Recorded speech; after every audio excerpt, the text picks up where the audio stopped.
Reveal today മീഡിയയിലേക്ക് എല്ലാവരെയും സ്വാഗതം ചെയ്യുന്നു. ആമേൻ. രണ്ട് രാജാക്കന്മാർ എന്ന 4-ാമത്തെ അധ്യായത്തിൽ കടക്കാർ വന്ന് കുഞ്ഞുങ്ങളെ അടിമകളാക്കി കൊണ്ടുപോകുന്ന ഒരു ഭവനം, അവിടുത്തെ പ്രവാചക ശിഷ്യൻ്റെ ഭാര്യ ഏലീശയുടെ അടുക്കിലേക്ക് വരുന്നൊരു ഭാഗം നമുക്കറിയാം. രക്ഷിക്കണമേ, സഹായിക്കണമേ, അദ്ദേഹം ചോദിക്കുന്നുണ്ട്, വീട്ടിൽ എന്തുകൊണ്ട്? അല്പം എണ്ണയല്ലാതെ ഒന്നുമില്ല. എനിക്ക് അതിനകത്തുനിന്നൊരു സന്ദേശം പറയാൻ ഇതാണ്. അവളത് അനുസരിക്കുന്നു, വെറും പാത്രങ്ങൾ കടം മേടിക്കുന്നു. അദ്ദേഹം പറയുന്നൊരു വാക്കുണ്ട്, പാത്രങ്ങൾ കുറവായിരിക്കരുത്.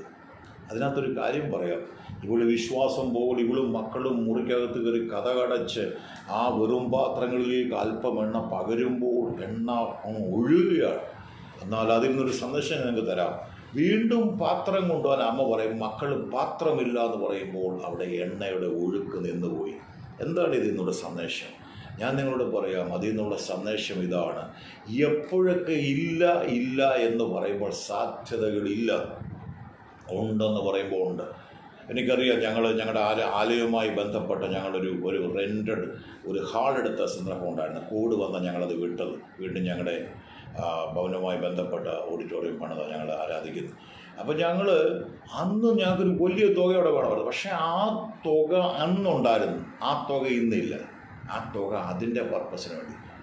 നിങ്ങളൊരു വാഹനം എടുക്കുകയാണെങ്കിൽ നിങ്ങൾ ധൈര്യം കാണിച്ച് നിങ്ങൾ പ്രാർത്ഥിക്കുന്ന വിശ്വാസമാണ് EMI അടയ്ക്കണമെങ്കിൽ നിങ്ങൾക്ക് അതിനുള്ള പൈസ ദൈവം തരും. ആ പ്രൊജക്റ്റ് നിങ്ങൾക്കില്ലെങ്കിൽ ഇല്ല. മനസ്സിലാകുന്ന ഒരു ദൈവത്തെ സ്തുതിച്ചാട്ട് നിങ്ങൾ ഏതൊരു കാര്യം ചെയ്താലും നിങ്ങൾ അതിനു വേണ്ടി, അല്ലെ ഞാൻ ഇപ്പോൾ വണ്ടി എടുക്കുന്നില്ല, ആ പൈസ എനിക്ക് കിട്ടുമ്പോൾ ഞാൻ മാറ്റിവെക്കാം, നടക്കത്തില്ല. കാരണം ഏത് കാര്യത്തിന് നിങ്ങൾ താല്പര്യപ്പെടുമോ അതിന് ദൈവം തരും. നിങ്ങൾ പറയും, എനിക്ക് ഇങ്ങനൊരു ആഗ്രഹമുണ്ട്, ഇന്നൊരു കാര്യം സാധിക്കും, ഇന്നൊരു കാര്യത്തിന് എനിക്ക് പൈസ ചിലവാക്കുന്നുണ്ട്, ദൈവം നിങ്ങൾക്കത് തരും. എന്തുമാത്രം പദ്ധതികൾ നമുക്കുണ്ടോ അവിടെ നിറയ്ക്കാൻ ദൈവം തയ്യാറാണ്. അവിടെ ഏലീശായ ഒരിക്കലും ആ സ്ത്രീയോട് പറയുന്നില്ല, ഇത്ര പാത്രങ്ങൾ മേടിക്കും, ഇത്ര പാത്രം എന്ന് പറയുന്നില്ല. പാത്രങ്ങൾ കുറവായിരിക്കരുത്.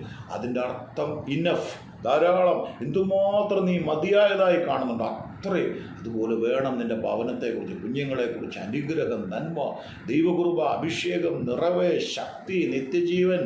പരിമിതിപ്പെടുത്തരുത് ദൈവത്തെ. അളവില്ലാതെ തരുന്നൊരു ദൈവം. അതുകൊണ്ട് ആ ദൈവത്തെ പരിമിതിപ്പെടുത്തരുത്, വീണ്ടും വീണ്ടും പ്രവർത്തിക്കാൻ. അപ്പോൾ പാത്രങ്ങൾ എന്ന് പറയുന്നത് നിങ്ങളുടെ പ്രൊജക്റ്റുകളാണ്, നിങ്ങൾ വെച്ചിരിക്കുന്ന പദ്ധതികളാണ്.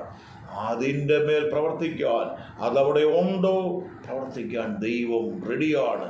കർത്താവിന് അസാധ്യമായിട്ടൊന്നുമില്ല. ദൈവം അനുഗ്രഹിക്കേണ്ടത് അനുഗ്രഹമാണെങ്കിൽ ഷെയർ ചെയ്യാൻ സബ്സ്ക്രൈബ് നിങ്ങൾ മറക്കരുത്.